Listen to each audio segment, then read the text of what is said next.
전선로에서 가장 중요한 것이 전선이고요. 그 외에도 지지물, 애자, 지선이 있는데 전선의 비중이 크기 때문에 전선 위주로 수업을 하고, 그 다음에 나머지 지지물, 지선, 애자에 대해서 이번 시간에 하도록 하겠습니다. 뭐 크게 부담이 없을 겁니다. 전선에 비해서는요. 먼저 지지물인데, 지지물에는 네 가지가 있습니다. 주와 탑. 주는 뭐냐? 우리가 목주, 흔히 말하는 나무 전봇대, 그 다음에 철근 콘크리트주, 우리가 일반적으로 볼 수 있는 그 회색의 전봇대 있죠. 그것을 철근 콘크리트주.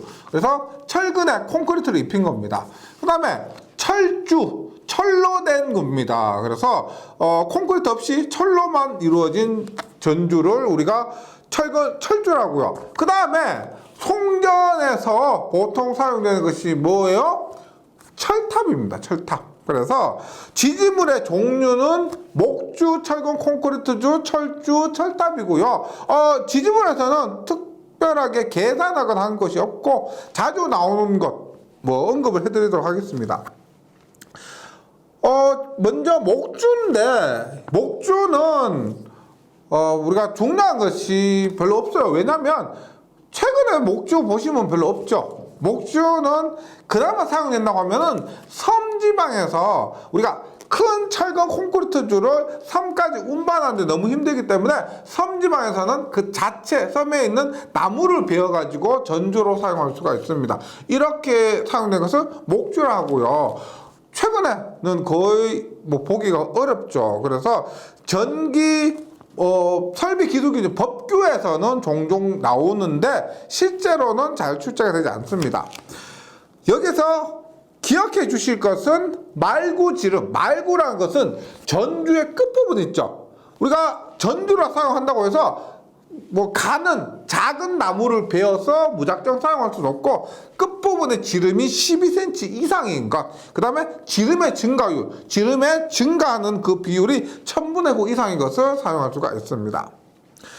철근 콘크리트주는 잘 아시는 그것이고요. 철주는 강제, 금속, 강의자로 구성되어서 주주재, 받침입니다. 주주재를 한 개의 기초 위에 시공하게 되고, 66km 이하의 송전선로에 널리 사용되는데, 우리가 66km가 예전에 사용됐지만 지금은 66kV가 거의 사용되지 않고 있습니다. 1호사부터. 그럼 66km에서 보통 철주가 사용되기 때문에 거의 사용되지 않는다고 보시면 돼요. 철탑이 많이 사용되죠. 철탑은 아연도금. 우리가 전기에서 아연도금이라고 하면은 부식 방지입니다. 그래서 만약에 철에 비가 오면 부식이 되죠. 녹이 있습니다. 그것을 방지하기 위해서 아연으로 도금합니다. 그러한 목적으로 아연도금 이렇게 되고요.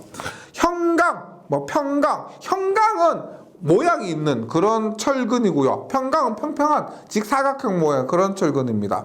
볼트를 이용해서 조립을 하고, 여기에서 시험에 나올 만한 부분이 거의 없기 때문에 제가 그냥 읽고 넘어가는 거예요. 철탑의 모양에 따른 종류가 있는데, 이 부분도 우리가 전기공사기사 실기, 전기공사기사 실기에서는 철탑을 그려놓고 모양을 보고 철탑의 이름을 쓰는 문제가 종종 출제가 됩니다. 하지만 그 외에는 잘 출제되지 않아요. 근데 철탑의 종류에서 이런 거 봅니다. 사각철탑인데 용어에 있어서 이렇게 봅니다. 사각철탑이 예를 들어서 이렇게 그러면 이렇게 주고요. 보세요. 꼭대기 이렇게 요것을 우리가 가공지선이라고 합니다. 가공지선이고, 그 다음에 맨 꼭대기에는 가공지선 있고, 그 다음에 여기에 하나씩 가요. 하나씩.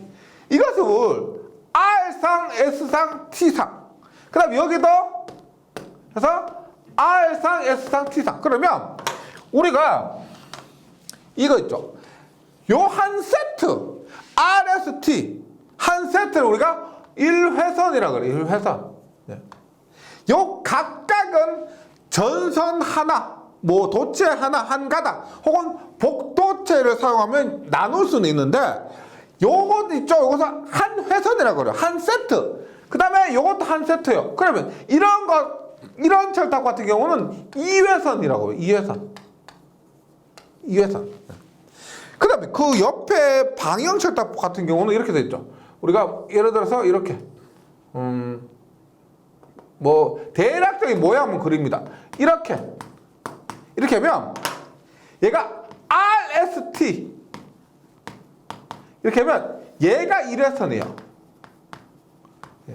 회선이란 것은 한 세트를 얘기하는 겁니다. 그래서 시험에 나오는 것이 아니고 용어 설명하려고 그런 거예요. 사각철탑은 사면이 동일한 모양과 강도를 가진 철탑으로서 밑둥이 있죠. 밑에 모양이 정사각형입니다. 그리고 2회선용으로 주로 사용된다. RST, RS에서 2회선용으로요. 그 다음에 방형 철탑은 사각형 모양이죠. 밑둥이 사각형 모양인데 우도형 철탑은 밑둥이 정사각형 모양이고요. 방형 철탑은 사각형 모양입니다. 이런 것들은 보통 1회선에 사용이 됩니다. 그 다음에 문형철탑 있죠. 문형철탑은 어디서 보신 적 있죠? 우리가 전철, 철도 이런 곳에 사용되는 것이 문형철탑입니다. 뭐 전력공학 필기에서는 잘 출제되지 않는 부분인데 전기 공사 기사 실기, 전기 공사 산업 기사 실기 등에서 나오는 부분이에요. 그러면 지지물 부분에서 시험에 나오는 것이 어떤 것이 있냐면 철탑의 사용 장소 및 용도에 의한 분류가입니다. 보세요. 우리가 이렇게 A, B, C, D, E가 돼요. A, B, C, D, E. 각도에 따라서 혹은 용도에 따라서 보는데 A형은 직선형 철탑입니다. A형은 직선형 철탑. 우리가 이렇게요. 철탑 이렇게 했을 때 각도가 거의 없는 거예요. 얼마? 3도 이하에 사용됩니다. 3도 이하에서. B는 경각도, C는 중각도. 얘는 3도에서 20도, 얘는 20도 넘는 곳에. 즉 이렇게 철탑 이렇게 했을 때 이렇게 있죠? 이렇게 했을 때 이러한 각도. 세타가 3도에서 20도까지 하면 B형 경각도라고요. 20도를 넘는다라고 하면은 중각도라고 합니다. 그 다음 D형은 인류형. 좋다. 인류형은 1. 들어간다. 전류가 들어가는 그 끝나는 부분 있죠. 그런 부분에 사용되는 것이 인류형이고요. 일반적으로 전선로가 끝나는 부분에 사용됩니다. 그 다음에 수평각도 60도까지 사용되는 경우도 있고 인류형 철탑을 옥류저지 철탑, 인류형 철탑을 옥류저지 철탑이다 라고도 부릅니다. A자련은 일반 A자련보다 내장형을 사용하고요. 그 다음에 내장형이 굉장히 시험 문제로는 많이 출제됩니다. 내장형. 얘는 보통 이렇게 보시면 돼요. 철탑이 이렇게 있는데, 이렇게 철탑이 이렇게 가요. 이렇게 가는데, 만약에 경간의 차가 크다라고 하면은, 여기는 가깝죠. 그런데 경간의 차가 크다고 하면 장력이 크겠죠. 당기는 힘이 크기 때문에, 철탑 자체도 큰 걸로 해야 되는 거예요. 이렇게 경간의 차가 큰 곳에 사용될 때 이렇게 내장형을 쓰고요. 내장형을 우리가 이형이라고 합니다. 그래서 전선로 양쪽에 경간차가 큰 부분에 채용한다. 그래서 뭐 이렇게 한다고 하면 이렇게 됐다고 하면 이쪽의 장력은 작은데 이쪽의 장력은 크죠. 그러니까 버텨야 되는 겁니다. 일반적인 철탑으로는 부족하다. 그래서 이렇게 큰 내장형 철탑을 하고요. 그 다음에 일반적인 경우도 우리가 10기 있죠. 10기 10개마다 하나 정도 그 내장형을 사용해서 큰 힘을 버텨줘야 된다는 거죠. 그 다음에 보강형이 있습니다. 보강형은 A, B, C, D, E 이렇게 표현하지 않고 말 그대로 철로 도중해서 보강을 하는 용도로 사용이 됩니다. 전선로 직선 부분을 보강할 경우에 채용을 한다. 그리고 내장형을 우리가 10기마다 한다고 하면 일반적으로 보강형은 5기마다 사용하고요. 시험에서 답으로 가장 많이 나오는 것은 2형 내장형 철탑이 됩니다. 그 다음에 지지물의 기초 강도는 기초 안전율, 앞에서 이도하면서 제가 말씀드렸죠. 안전율은 이론분의 실제입니다. 10kg가 이론적이라면 실제 안전율 1호한다, 20kg로 설치한다는 거죠. 안전율 1호 하고요. 지지물의 전장이 15m 이하인 경우 땅에 묻히는 깊이를 전장이 6분의 이상으로 할 것. 이 부분도 전력공학에서는 시험에 잘 출제되지 않고요. 법규에서 잘 나오는 부분입니다. 전력에서는 건너뛰시고요. 법규 혹은 실기에서 나오는 부분이니까 그때 암기해 주시면 되겠습니다. 그 다음에 전선로의 세 번째 요소로서 애자가 있습니다. 애자.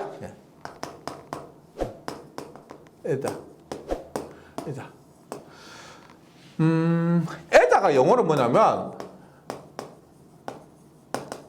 인슐레이터입니다. 인슐레이터. 우리가 전기에서는 절연이 굉장히 중요하죠. 전기가 통하지 않도록 하는 거. 우리가 예를 들어서 선풍기를 켰는데 선풍기 절연되어 있지 않다라고 하면 코드 꼽고 선풍기 전원선 만지면은 바로 감전됩니다. 감전되지 않도록 전선에 피복을 하죠. 그것을 절연이라고 합니다. 애자, 그 절연을 우리가 영어로 인슐레이션이라고 하는데, 애자, 절연시키는 절연물, 그러니까 절연 처리용 자재, 이렇게 이해하시면 되겠습니다. 보세요. 우리가 이렇게 애자가 그 전주가 있습니다. 그리고 여기에 얘가 애자예요. 애자고 이렇게 전선이 있으면 어떻게 전선이 전류가 어떻게 이렇게 계속 흘려줘야 되겠죠. 이렇게 흘려줘야지. 만약에 얘가 전선에 흐르는 전류가 이렇게 철탑으로 흐르게 되면 안 됩니다. 안 돼요. 따라서 이 애자는 두 가지 목적이 있는데 첫 번째 뭘까요? 전선과 지지물, 절연, 지지물 쪽으로 전류가 흐르지 않도록 해서 이 애자는 저항값이 굉장히 커야 됩니다. 그렇게 해야만 전류가 전선을 타고 계속 흐르지, 저항이 작다면은 어떻게 거꾸로 이렇게 지지물 쪽으로 전류가 흘러버릴 겁니다. 이렇게 되면 안 되고요. 그 다음 두 번째 지지입니다. 전선을 지지물에 설치를 해야 돼요. 해야 되는데 우리가 지지물 이렇게 있습니다. 지지물 이렇게 있는데 얘를 우리가 완철이라 그래요. 완철. 길가다 한번 보세요. 완철인데 완철에 전선을 설치를 해야 되는데 완철에 이렇게 전선 묶어서 설치하면은 안 되죠. 불안합니다. 그래서 이것 완철과 전선 사이에 어떻게 이렇게 해서 전선을 하고요. 이렇게 묶어서 애자의 전선을 애자에 묶어서 애자와 전선 사이 이렇게 묶어서 설치를 하게 되는데 이것이 지지가 됩니다. 지지. 그래서 일반 애자의 설치 목적으로는 전선과 대지 간 지지물의 절연. 두 번째 전선은 지지물의 고정. 지지욕은 고정이라고 보시면 되겠습니다. 교재 내용 한번 교재에 수록한 그림을 한번 참고해 주시고요. 꼭 좀 참고해 주시고, 이게 길 가다 흔히 볼 수 있죠. 그것을 그림에 수록한 겁니다. 교재에 수록한 거예요. 그래서 앞으로도 길 가다가 한번 쳐다보세요. 그 자체가 공부입니다. 그럼 애자의 구비 조건이 있습니다. 이러한 애자의 구비 조건으로는 충분한 절연 내력을 가질 것, 충분한 절연 내력을 가질 것. 절연 내력이라는 것은 뭐다? 앞에서 말씀드렸지만은 전류가 통하지 않도록 해주는 겁니다. 그 다음에 이번 충분한 절연 저항을 가질 것. 비슷한 맥락이죠. 절연 내력도 크고 절연 저항도 커야 됩니다. 그렇게 해야만 쓸데없는 전류가 흐르지 않게 되는 거죠. 충분한 기계적 강도를 가질 것. 튼튼해야 되고 누설 전류가 적을 것. 누설 전류가 적다는 것은 언급한 이거죠. 이렇게 완철에 이렇게 있습니다. 그럼 우리가 이렇게 흐르는 것이 우리가 원하는 전류고요. 이 애자의 저항이 아무리 크다 하더라도 이렇게 애자를 통해서 지지물로 전류가 흐르게 되겠죠. 이러한 전류를 새는 전류, 원하지 않은 전류, 이것을 누설 전류라고 합니다. 당연히 이 값은 작을수록 좋은 거죠. 누설 전류는 작을수록 좋다. 그 다음에 온도 변화에 잘 견디고 습기, 물이죠. 흡수하지 말 것. 습기 흡수하지 말고 가격이 싸고 다루기가 쉬울 것. 가격이 쌀수록 좋고요. 다루기가 쉬워야 좋습니다. 하여튼 이 애자에 대해서는요, 교재 그림을 참고해 주시면, 교재 보시면, 일본 LP 애자, 그 다음에 현수 애자, 그 다음에 레크 애자가 있는데, 보통 LP 애자와 현수 애자는 특고압 있죠. 22.9kV 이상을 우리가 지지하는 것이고요. 레크 애자는 저압, 수직으로 설치해서 저압용입니다. 예. 길 가다가 한번 다시 확인해 보시고요. 그리고 애자의 종류가 여러 가지가 있습니다. 교재에는 대표적인 애자만 수록했는데, 현수 애자, LP 애자, 폴리머 애자 수록했는데, 이 외에도 뭐 핀 애자도 있고 여러 가지 애자가 더 있습니다. 그런 부분이 시험에서 만약에 많이 나온다면 제가 모두 수록했겠지만, 이렇게 대략적인 것만 수록한 것은 크게 그 중요도가 떨어지기 때문에 그래요. 네. 하지만 첫 번째 현수애자 있죠. 현수애자는 굉장히 중요합니다. 좀 전에 특고압용으로 보통 사용이 되는데, 보세요. 현수애자는 전선을 아래로 늘어뜨리거나 잡아당겨 지지하는 것으로, 철탑을 보시면 이렇게 보세요. 철탑을 보시면 이렇게 했어요.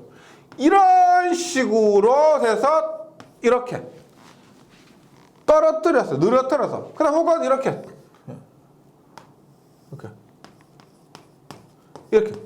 잡아당겨서 이런 식으로 현수애자를 설치하는데, 이 각각이 애자입니다. 현수애자예요. 예. 연결 금구에 따라서 클레비스형과 볼 소켓형으로 구분된다. 이 애자를 확대하면은 이런 식으로 돼요. 현수애자 이렇게 되는데, 이렇게 연결해요. 하는데, 연결 방법에 따라서 이런 식으로 애자를 연결합니다. 이 부분의 연결 부위를 어떻게 연결하느냐에 따라서 소켓형과 클레비스형으로 구분이 된다는 거죠. 이런 식으로 하는 것을 우리가 클레비스형이라고 하고요. 그 다음에 애자의 종류가 있는데, 이렇게 보세요. 이게 중성선입니다. 중성선. 이런 부분에, 중성선 부분에 사용되는 애자는 지름, 요 있죠. 길이가 180mm. 즉, 18cm예요. 18cm. 근데 전압선 있죠. 요런 거에 사용되는 거. 요런 것에 사용된 애자는 250mm입니다. 250mm짜리 애자가 사용된다는 거고요. 그 다음에 시험에 나오는 거. 전압별 애자련의 개수입니다. 전압별 애자련의 개수인데, 우리가 일반적으로 전류에 설치된 애자 보시면 2개에서 3개 정도 사용되고요. 154kV 같은 경우는 한 10개 정도가 사용됩니다. 154. 그 다음에 345 같은 경우는 한 20개 정도가 사용돼요. 이게 지금 제가 이렇게 애자를 그렸을 때, 애자련이라는 것은, 하나의 애자련이라는 것은 이렇게 애자가 직렬로 연결된 걸 얘기하는 겁니다. 직렬로 연결된 거. 그런데 몇 개를 직렬로 연결해서 사용하느냐 했을 때 이게 딱 정해진 게 아니고요. 대략적인 것은 이렇게 구하시면 됩니다. 20분의 전압 플러스 0에서 뭐 3개, 4개 뭐 이런 정도 애자르는 개수 대략적인 거예요. 보세요. 키로 22.9kg는 20으로 나누면 얼마예요? 1.1이죠. 1.1인데 안전과 관련된 것은 무조건 절상을 합니다. 절상. 그러면 1.1을 절상하면은 2죠. 2. 반드시 올리면 반올림이 아니고 올림. 그러면 2입니다. 2. 그래서 22.9kg는 2에서 3개예요. 2에서 3개. 만약에 154 같은 경우 얼마? 154. 20으로 나누면 7.7이죠. 그럼 얼마? 8입니다. 여기에서 1개에서 2개 다음에 얼마예요? 9개에서 10개 정도. 이런 식으로 합니다. 그래서 정확하게 아니고 이렇게 어차피 객관식으로 출제되고요. 22.9kV일 때 몇 개냐 해서 보기 1번 2에서 3, 2번 3에서 4 이렇게 안 나와요. 2에서 3, 5에서 6 이렇게 나오기 때문에 요거 외워주시면 답은 찾기가 쉽습니다. 붙여서 예를 들어서 154가 1번 9에서 10, 2번 10에서 11 이런 식으로 안 나온다는 거죠.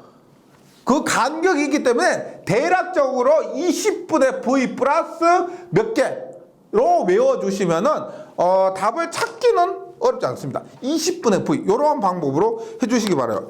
전압별 애자련의 개수요.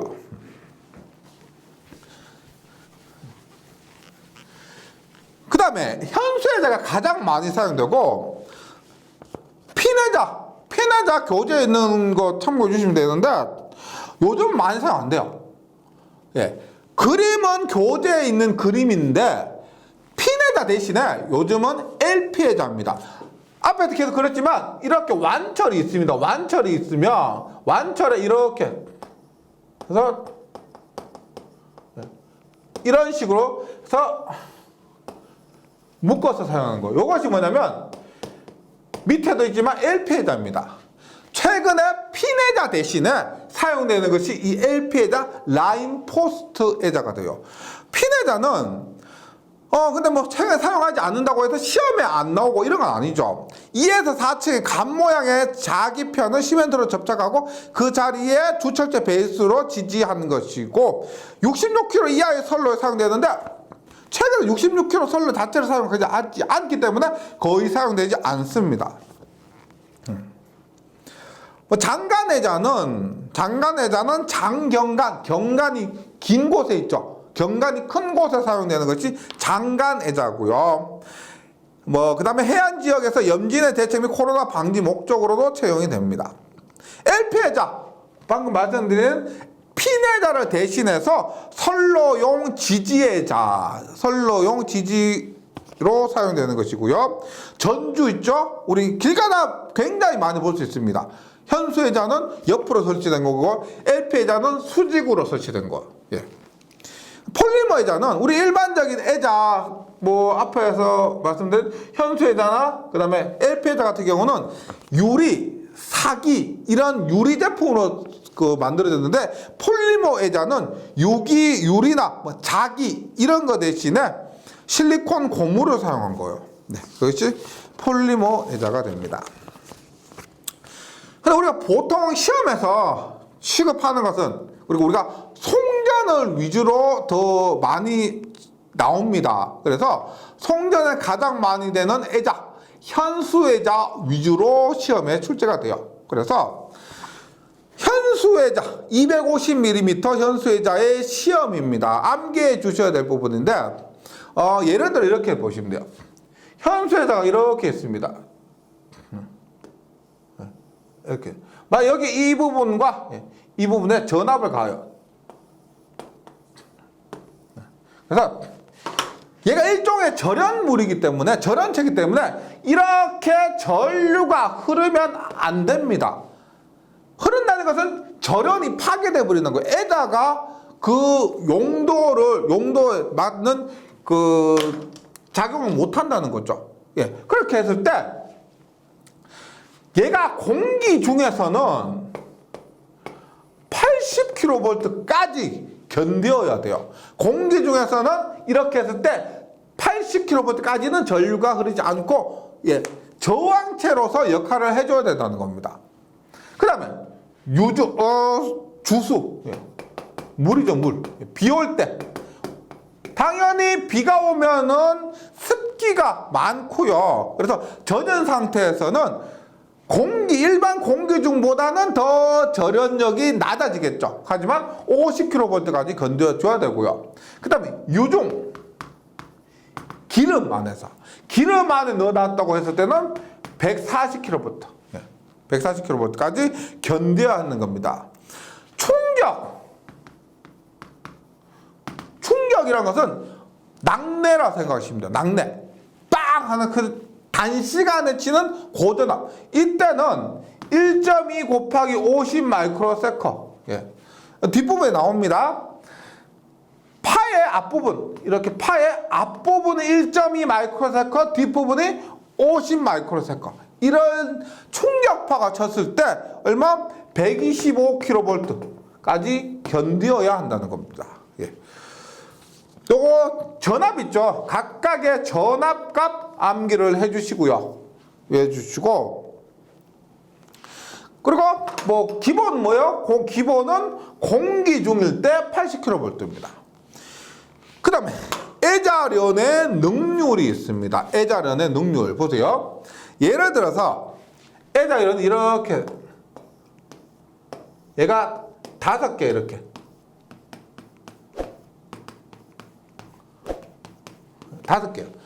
5개가 이렇게 직렬로 연결됐어요. 직렬로 뚜두둑. 그러면 공기 중에서 우리가 건조 섬락전압, 건조한 상태에서 공기 중에서 하나가 80kV니까 이게 5개면은 얘가 얼마?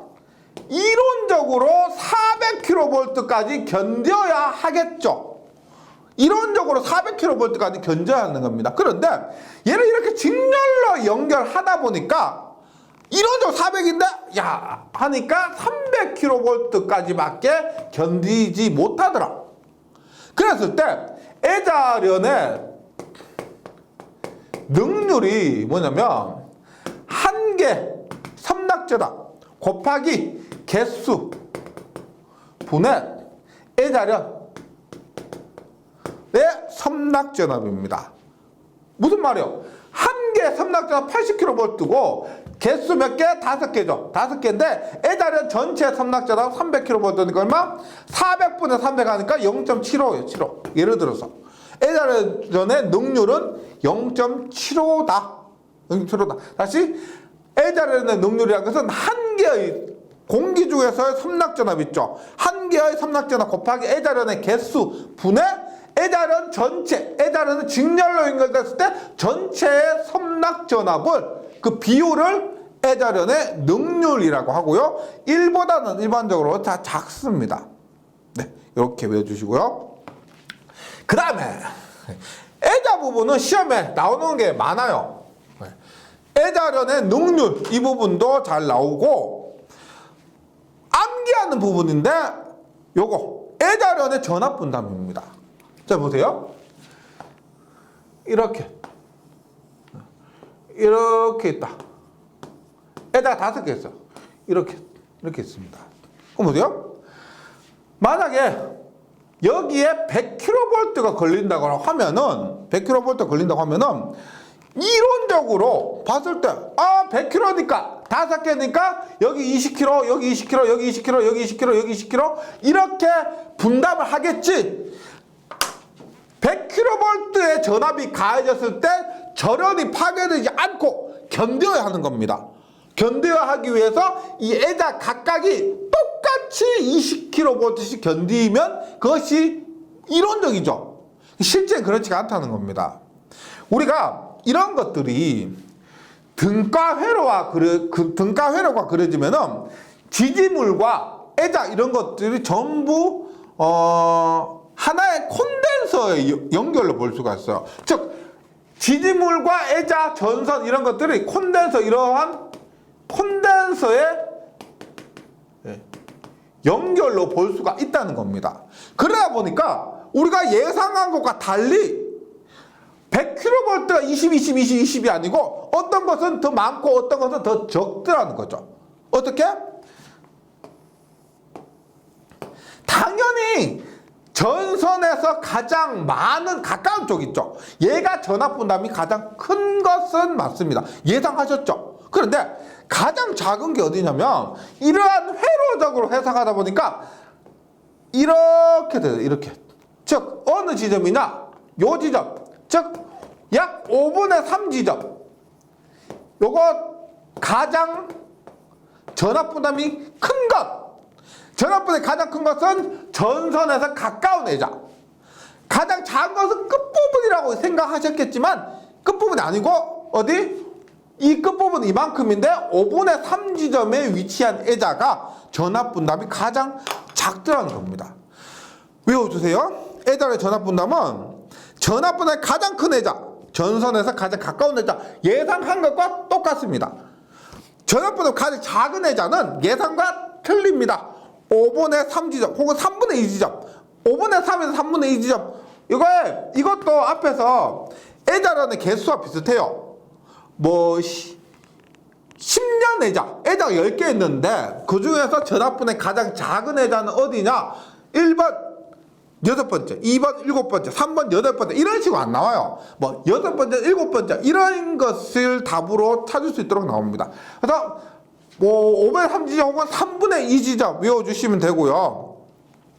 그래서 보통 우리가 오른 애자는 철탑에서 두 번째, 그 다음에 10년 애자는 철탑에서 세 번째 정도입니다. 이게 대략적인 값이에요. 네. 그렇게 기억을 해주시기 바랍니다. 그 다음에 애자련의 보호가 있습니다. 애자련의 보호인데 애자련은 뭐냐? 애자가 이렇게 있습니다. 애자가 이렇게 있는데 뭐 이렇게 애자를 보호하기 위해서 이런 식으로 보호하는 게 있어요. 왜냐면 낙뢰가 치죠. 낙뢰가 쳐서 애자에 낙뢰가 치면 파괴가 될 수가 있습니다. 애자가 파괴가 될 수가 있는데 그것을 보호하기 위해서 이런 식으로 해놓은 거예요. 이렇게 해놓은 것을 우리가 이름이 초호각 혹은 소호각 혹은 아킹혼이라고 합니다. 아킹혼. 그 다음에 이렇게 하지 않고 이렇게 고리 모양 있죠. 고리로 이렇게 고리로 만드는 게 있습니다. 이것은 링. 그래서 소호환, 소호환, 아킹 링이라 그래요. 이것은 모두 애자련 보호입니다. 그래서 낙뢰로부터 애자가 섬락되는 것을 보호하기 위한 목적으로 이렇게 아킹혼 혹은 아킹 링을 사용하는 거죠. 애자련 보호. 그 다음에 마지막으로 지지물에서 전선로에서 마지막으로 지선이 있습니다. 지선. 지선은 이렇게 보세요.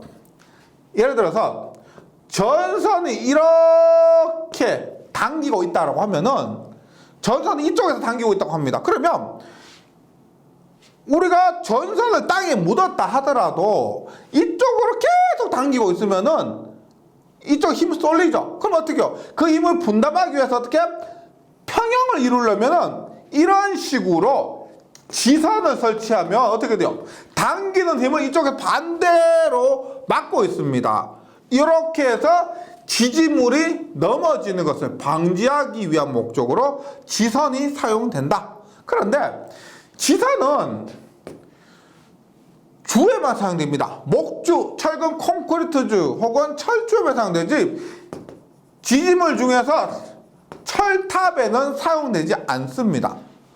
단 예외가 있는데 철탑을 시공하고 6개월 있죠. 6개월은 철탑을 설치했는데 땅이 우리가 콘크리트 구조물이 덜 굳었다라고 하면 그게 확실히 굳을 때까지 약 6개월 정도는 지선을 통해서 사용할 수가 있는데, 지선을 통해서 그 안전을 보강할 수가 있는데 6개월 이상은 일반적인 경우에는 철탑에서 지선을 사용할 수가 없습니다. 네. 그래서 지선의 설치 목적으로는 지지물의 강도 보강, 지지물의 강도 보강이라는 것은 넘어지지 않도록 하는 것이고요. 전선로의 전체 안정성을 확 증대하는 겁니다. 그림, 교재 삽입된 그림 한번 참고해 주시고, 다 보신 적이 있을 겁니다. 예, 웬만해서는요. 한번 참고해 주시고. 그래서 지선의 종류가 여러 가지가 있는데, 이것도 전력공학에서는 잘 출제가 되지 않습니다.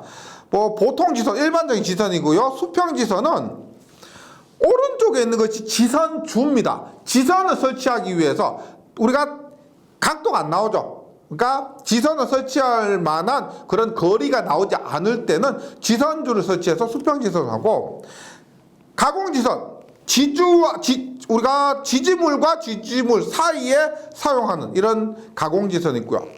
공동으로 사용하는 공동지선, 그 다음에 Y지선, 모양이 Y 모양입니다. 그래서 이렇게 지지물과 지지물이 있을 때 이렇게 공통으로 해서 한 번에 땅에 이렇게 박는 것도 있죠. 이것을 Y지선이라고. 궁지선, 지선을 설치할 각도가 우리가 뭐 수평지선보다 더 나오지 않을 때, 이럴 때는 궁지선을 사용합니다. 참고적으로 해주시고요. 이때 전력공학 자체에서는 시험에 출제 잘 되지 않습니다. 그 다음 지선의 구비 조건인데, 이것도 법규과목에서 단골입니다. 법규공부하다 보면 한 회차에 한 문제꼴로 지선의 구비 조건이 나오는데요. 전력공학에서는 뭐 거의 출제되지 않고 실기에서도 또 중요하겠죠. 예, 실기와 법규에서 자주 나오는 내용으로서 지선의 구비 조건은 한번 읽어봐 주시면 되겠습니다. 그러면 지선에서 시험에 나올 만한 것은 지선의 가닥수 결정입니다. 지선의 가닥수 결정이 지선 부분에서 시험에 나올 수 있는 거예요. 한번 봅니다. 이렇게 지지물이 있습니다. 땅에 이렇게 있는데, 만약 전선이 이쪽으로 이렇게 당기고 있어요.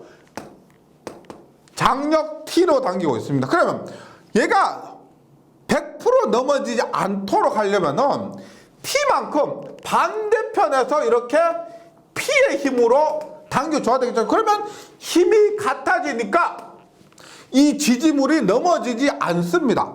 힘이 같으니까요. 그런데 우리가 지선을 이렇게 설치할 수가 없잖아요. 없죠. 뭐 나무에 묶어서 설치하기도 하기도 어렵고. 그래서 일반적으로 지선은 어떻게? 이렇게 땅으로 설치를 하게 되죠. 땅으로. 그러면 요 지선의 장력을 T0라고 합니다. T0. 그렇게 했을 때 보세요. 이 각도를 세타라고 하면, 보세요.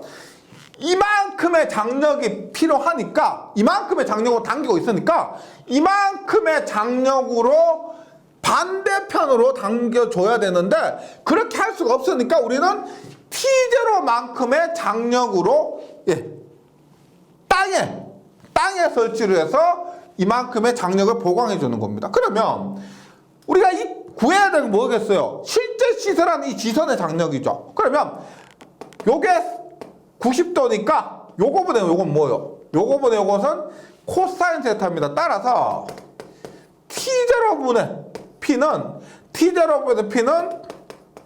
코사인 세타가 되고, 따라서 우리가 원하는 지선의 장력 T0는 얼마요? 넘어가니까 코사인 세타분의 P가 됩니다. 그래서 이 T0가 우리가 원하는 지선의 장력이 되는 거예요. 근데 지선은, 우리가 지선의 구비 조건 보시면, 구비 조건의 두 번째 보시면, 지선은 소선의 지름 2.6mm 이상의 금속선을 3조 이상 꼬아서 시선합니다. 한 가닥을 사용하는 것이 아니고 3가닥 이상 꼬아서 삽니다. 만약에 우리가 지선을 한 가닥을 했어요. 근데 한 가닥을 했는데 그 한 가닥 끊어져 버리면 사고 발생하죠. 전봇대 넘어집니다. 다칩니다. 안전을 위해서 3가닥 이상, 최소 3가닥 이상 꼬아서 사용하게 됩니다. 그러면 전체 지선의 장력은 이렇게 되는데 가닥수는 몇 가닥을 사용해야 되느냐, 그것을 구하는 것이 뭐냐면 지선 가닥수 n이에요. n은 보세요. 우리 구한 전체 지선 장력 있죠. 전체 지선 장력이 T제로입니다. 그런데 한 가닥의 인장하중, 한 가닥이 견딜 수 있는 인장하중 있죠. 그것을 A라고 합니다. 한 가닥이 견딜 수 있는 인장하중을 A라고 합니다. 그러면 A분의 우리가 지선의 장력인데 여기에서 곱하기 안전율입니다. 안전율.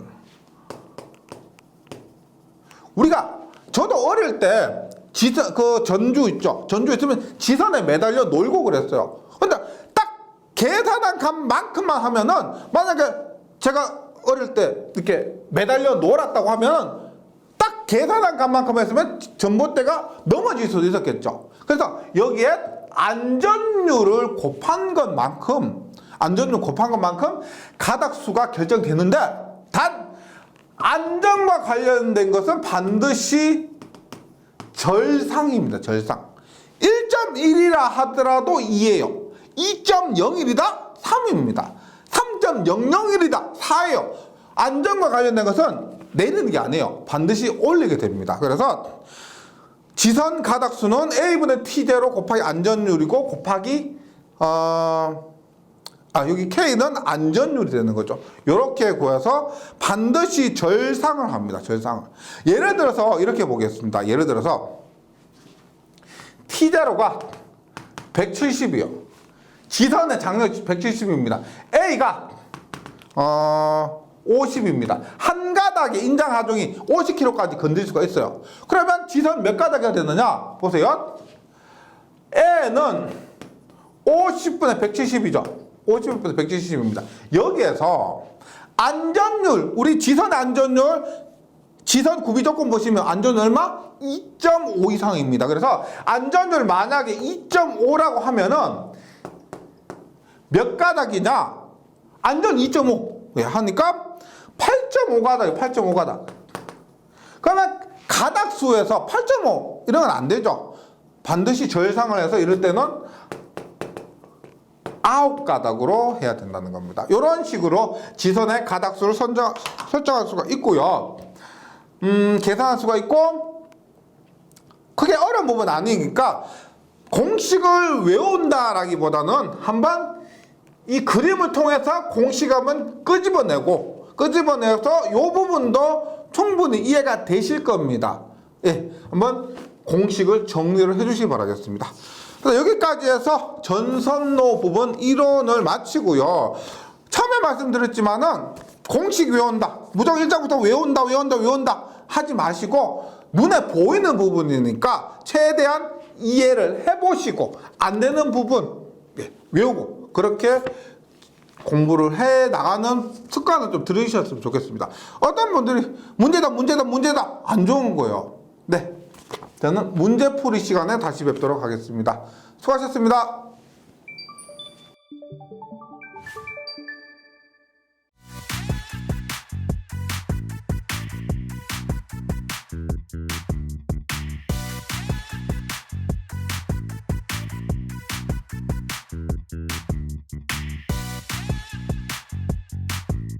전기 소방 자격증 전문 교육으로 합격을 번개 배송.